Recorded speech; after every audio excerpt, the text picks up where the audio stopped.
जो जीव इस संसार में अनादि काल से चारों गतियों में दुख उठा रहा था, इन चारों गतियों में तो अनेक प्रकार के दुख हैं।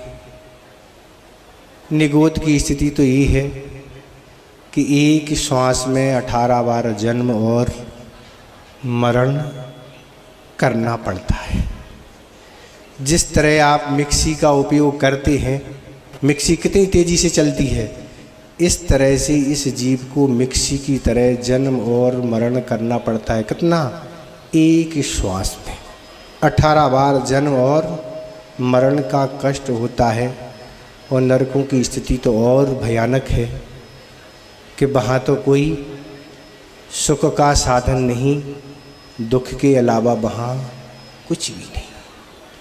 मनुष्यों में भी अनेक प्रकार के दुख हैं, तिरंचों में भी अनेक प्रकार के दुख हैं। जो जीव इस संसार में अनादि काल से चारों गतियों के दुखों को भोग रहा था, उसी जीव ने अब एक ऐसा उपक्रम किया कि जिसके माध्यम से वह चारों गतियों के दुख बना सके। एक ऐसी भावना थी, उस भावना के फलस्वरूप उसने तीर्थंकर प्रकृति का बंध कर लिया। जो तीर्थंकर प्रकृति निकाचित प्रकृति मानी जाती है, निकाचित का अर्थ उसने जो पुण्य संचय किया है, जो भी उसने कुछ किया है बंद, उसको भोगना ही पड़ेगा। तीर्थंकर चाहें कि ये सारी हम सुख भोगे नहीं, ऐसा हो नहीं सकता। ऐसे वह जीव ने अपनी संसार समाप्त करने के लिए एक क्रम किया और उसके फलस्वरूप वह सर्वार सिद्धि में उत्पन्न हुआ था। संसार के अगर सबसे ज़्यादा सुख कहीं है संसार में, तो वह सर्वार सिद्धि नामक विमान है स्वर्गों में, वहाँ सबसे ज़्यादा सुख है। उससे ज़्यादा सुख दुनिया में कहीं होता नहीं। सिद्धालय की बात नहीं कर रहे, संसारी जीवों की बात यहाँ हो रही है। तो ऐसा सर्वार सिद्धि में जन्म लेना प्राणी और घर में आने के बाद उसका आगामी फिर जन्म आदि होंगे, पर ऐसा वह निकाचित पुण्य लेके वह घर में आया है। और घर में आने वाले जीव की प्रति उस माता की क्या भावनाएं हैं? अच्छी अच्छी सब भावनाएं हैं। उस भावना के फलस्वरूप ही वह आगामी ऊंचाई को प्राप्त करेगा। संसारी प्राणी भी अनेक प्रकार की भावना भाते हैं। महाराज हमारे यहाँ पुत्र हो जाए, हमारे यहाँ पुत्री हो जाए, हमें धन वैभव प्राप्त हो जाए, हमारा ये काम हो जाए, वो भावनाएं। पर उस माता ने ये सब कुछ भावना नहीं भाई थी। उसने तो एक ही भावना भाई थी कि जैसा हो वह अपने जीवन को आगामी अच्छा बनाए, ऐसी भावना भाई थी। आचार्य महाराज ने गर्भ कल्याणक के दिन कहा था कि अनेक माताएं पिता ऐसी भावना भाते हैं कि हमारे यहाँ पुत्र जो हो वह इंजीनियर बन जाए, डॉक्टर बन जाए, जज बन जाए, सीए बन जाए, तरह तरह की उपाधियों को प्राप्त हो जाए। पर ये भावना भाने वाले ही कुछ माता पिता ऐसे सीमित दुनिया में रहते हैं जो ये भावना भाते हैं कि हमारा पुत्र क्या है, महावीरती और तीर्थंकर प्रकृति को प्राप्त हो जाए। ऐसी माताएं इस दुनिया में बिल्कुल अल्प मात्रा में है। ऐसी भावना भाने वाली वो महरू देवी थी। तो ऐसी भावनाएं भाने से ही व्यक्ति पुण्य संचय कर सकता है। आज का दिन तो संस्कार प्राप्त करने का दिन है कि उस माता ने कैसे अपने बालक को, होने वाले बालक को कैसे संस्कार देने की भावना बनाई। माता पिता को संस्कारित होने का दिन भी है और अपनी संतान को संस्कार देने का भी आज दिन है। तो इस तरह से यह आज गर्भ कल्याणक का दिन है और वह जीव गर्भ में आने वाला है। गर्भ में तो आएगा सो आएगा, गर्भ के पहले ही कुबेर के द्वारा यह रत्नों की वृष्टि प्रारंभ हो जाया करती है। पर आज कुछ ऐसे संस्कारित व्यक्तियों पर आ गए इन साधनों के कारण और संयम का पालन नहीं करने के कारण कि आज कुछ लोग तो जीव जब गर्भ में आता है उसको वहीं समाप्त करा देते हैं।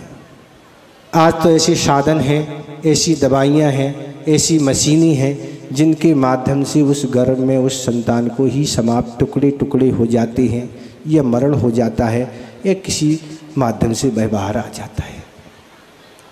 पर जो लोग इस कृत्य का फल नहीं समझते हैं, जो एक कृत्य करते हैं, उनको किस फल की प्राप्ति होती है, उस पाप के फल स्वरूप जन्म जन्म तक तो कई बार संतान उत्पन्न नहीं होती है। तब उन्हें इस बात का दुख होता है कि हमने ये क्या कर दिया और इस पाप की फल की क्या सजा है। ऐसी समाज में और तरह तरह के दुख उनको भोगना पड़ते हैं। इस तरह से स्त्रियां घटित होती हैं। तो ऐसे कृत्य करने से क्या प्रायश्चित होता है, ये तो आचार्य महाराज जी प्रायश्चित का देते हैं। ये सब चीज़ें सीखने का दिन है कि इस तरह से जो भी पुण्य पाप लेके वह जीव आया है, वह अपने पुण्य और पाप से वह अपना जीवन आगे भी निकालेगा। अगर आचार्य महाराज ने कहा था हमें किसी को जीवन देने का अधिकार नहीं है, तो जीवन लेने का भी अधिकार हमें नहीं है। हम किसी का जीवन लें, ये कोई अधिकार हमें नहीं है। तो इस तरह की चीज़ों का आज सीखने का दिन है कि हमें जीवन में क्या नहीं करना। किसी भी संतान की उत्पत्ति हो वह हमारे लिए ठीक है, वह अपने पुण्य पाप से अपना जीवन व्यतीत करेगी, पर हम उसको समाप्त ही कर दें। इतना कितना घोर पाप का बंध होगा। ये घोर का पाप बंध कौन भोगेगा? करने वाला भोगेगा।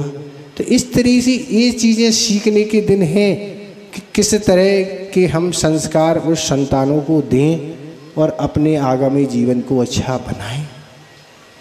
आचार्य महाराज ने कहा था कि वह संतान महावृत्ति बन सकती है, अणुवृत्ति बन सकती है, आर्यिका बन सकती है, ब्रह्मचारिणी ब्रह्मचारी आदि बन सकती है। किस पुण्य को लेके वह जीव आ रहा है हमें पता नहीं, पर ऐसा कृत्य करने के बाद हम कितने पाप का बंध कर लेते हैं।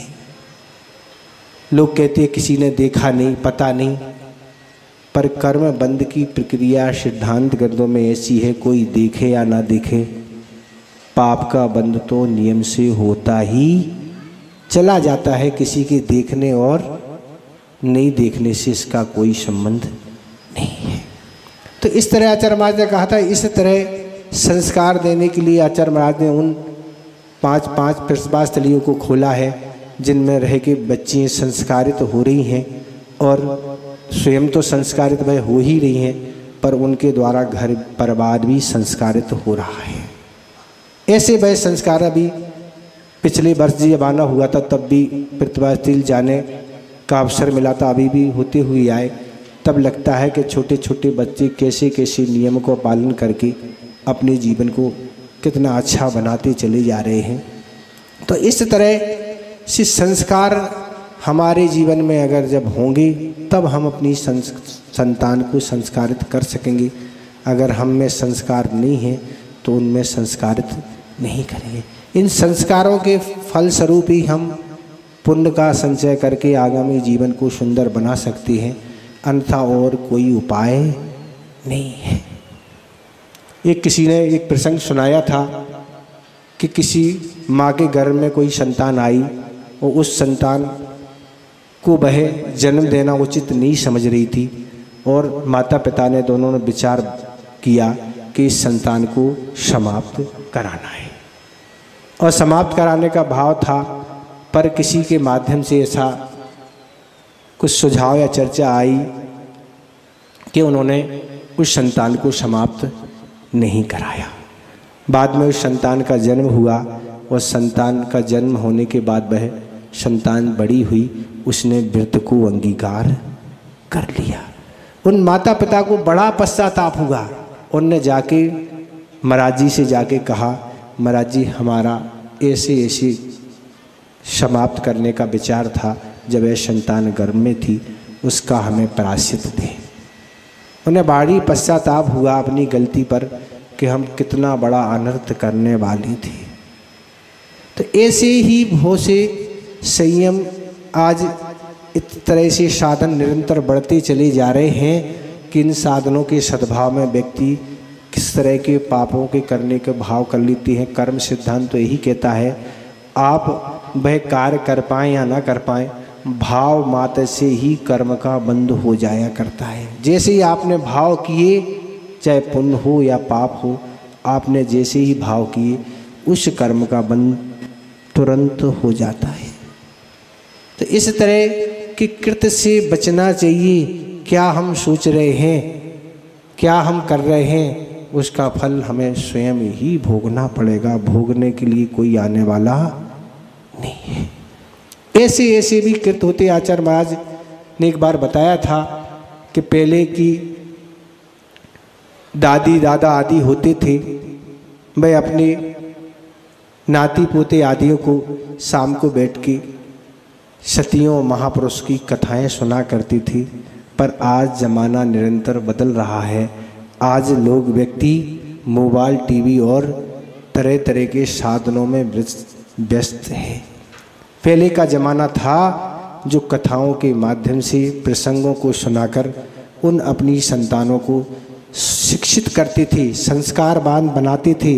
पर ये सब चीज़ें उठ चुकी हैं मोबाइल और इन टीवियों आदि के ज़माने में। ऐसा साहित्य, इस तरह की चर्चाएं, इनके माध्यम से व्यक्ति धर्म से निरंतर दूर हो रहा। जब निरंतर धर्म से वह दूर हो रहा है तो आगामी पर्याय में क्या है, उसको पाप का फल ही भोगना पड़ेगा। पुण्य का उदय आने वाला नहीं है। जो बोएगा वही काटना पड़ेगा। तो आचार्य महाराज का इस तरह का कहना था कि ऐसे धर्म की प्रवृत्ति पूर्व समय में हुआ करती थी कि स्वयं तो माता पिता संस्कारवान होते थी पर संतान को भी संस्कारवान बनाती थी। अगर संतान भी संस्कारवान नहीं है, आप सोचो हमारा अंतिम समय अच्छा निकल जाए, बुढ़ापे में कोई परेशानी होती है तो संतान के सहयोग से हमारा जीवन अच्छा बन जाए। पर आज तो यही स्थिति है, घर में संतान को कोई रखने नहीं चाहता महाराज। संतान हुई, कुछ बड़ी हुई बाहर पढ़ने के लिए और बड़ी हुई तो फिर सर्विस। तो क्या हुआ, अब बच्चे संस्कारवान बनेंगे कैसे जब आपके साथ हैं ही नहीं? तो संस्कार क्या देंगे आप? और आपके आगामी जीवन में जो भी कुछ सहयोग मिलने वाला है वह सहयोग कौन देगा? इस तरह की आज प्रवृत्ति निरंतर बढ़ती चली जा रही है और आप अपने आप को भाग्यशाली समझ रहे हैं कि महाराज हम बहुत भाग्यशाली हैं, बड़े पुण्यशाली हैं। तो इस तरह की प्रवृत्तियों को अगर हम नहीं सुधारते हैं तो निरंतर हमें क्या पाप का ही बंध होगा। तो इस तरह कि अगर संतान को हम संस्कारित करना चाहते हैं तो इस तरह के अगर हम वर्तमान योग का स्वाध्याय स्वयं करेंगे, उन सतियों की कथाएं पढ़ेंगे, उन महापुरुषों की कथाएं पढ़ेंगे, वो उनको सुनाएंगे तो हमारा भी जीवन अच्छा बनेगा, वो उनका भी जीवन अच्छा बनेगा। ये सारी चीज़ें संस्कार के रूप में होना चाहिए। ये सारी स्थिति जैसे श्रीमती और मल्लप्पा जी ने क्या संस्कार दिए सोचो। कहती थी तीनों भैया निकल गए, अब तो लाइन बदल ही गई, तीनों नहीं अब तो चारों भैया निकल गए। ये स्थिति है। तो ये सारे संस्कारों की बात है कि एक सागर महाराज ने अभी कभी प्रवचन में सुनाया था कि हम तो बहुत छोटी उम्र में ही संस्कारवान हो गए कि आचार्य महाराज भी जब घर में थे और ये भी घर में थे तब से ही उन्होंने धार्मिक संस्कार इन दोनों भाइयों में डाल दिए। योग सागर महाराज से एक दिन हमने पूछा जब संग में थे कि आचार्य आपने दीक्षा कैसे ली? तो फिर उन्होंने बताया कि हम लोग जब आचार्य महाराज राजस्थान में बिहार कर रही थी तो महावीर जी के पहले हम लोग सारा परिवार वहाँ हम लोग आए इस भाव से कि आचार्य महाराज के पास रहेंगे और अच्छे से अतिथि संभाग व्रत का पालन करेंगे। तो हम लोग जैसे रास्ते में आए, धीरे धीरे चलते हुए आचार्य महाराज के साथ हम लोग महावीर जी आ गए। वो महावीर जी में प्रतिदिन हम लोग अतिथि संभाग व्रत का पालन करती थी। गर्मी का समय था और बहुत सारा समय व्यतीत हो गया। एक दिन हम दोनों भाइयों ने कहा कि आचार्य महाराज बहुत दिन हो गए, अब घर जाना है। तो आचार्य महाराज ने कहा, जिस घर तुम जा रहे हो उस घर में हम भी रहती थी। जो जिस काम करने को तुम जा रहे हो, खेती बाड़ी, वही काम हम भी करते थे। इसी काम में क्या अपना पूरा जीवन निकाल लोगी? क्या अपने कल्याण के बारे में भी कुछ सोचोगी? क्या कल्याण तुम्हें करना है कि नहीं? तो हम दोनों ने कहा हाँ करना है कल्याण। तो बताएं आप क्या क्या करना है? तो आचार्य महाराज से जब कहा कल्याण करना है, तब आचार्य महाराज ने उस कल्याण का उपाय बताया और हम दोनों भाइयों ने तुरंत ब्रह्मचारी व्रत के लिए निवेदन कर दिया और आचार्य महाराज ने दोनों को ब्रह्मचारी व्रत दे दिया। बहनों का तो पहले हो गया था। तो इस तरह से बलप्पा और श्रीमती जी भी अपने कल्याण के मार्ग में जुट गए। इस तरह सारा का सारा परिवार धर्ममय बन गया। तो इस संस्कार की बात है। अपन कहे महाराज हम उन जैसे नहीं बन सकते। आप पुरुषार्थ तो करें। आज की संतान, आज का युग अलग है, आज की युग की सोच अलग है। युग की सोच और संतान की सोच कुछ भी हो, पर अगर आप इस तरह का पुरुषार्थ करते हैं संस्कारवान बनाने का, भली वह संस्कारवान बने या न बने, पर आप तो पुण्य का संचय कर ही लेंगे। आपको तो पुण्य का संचय होगा ही। भावना मात करने से पुण्य संचय हो जाता है, भावना मात पाप की करने से भी पाप का बंध हो जाया करता है। तो इस तरह से अनेक आपको प्रसंग दुनिया में सुनने और पढ़ने में मिलेंगे कि व्यक्ति संतान को किस तरह संस्कार बनाते हैं, संस्कारवान बना के अपना भी जीवन अच्छा बना लेते हैं और उनका भी अच्छा जीवन बना लेते हैं।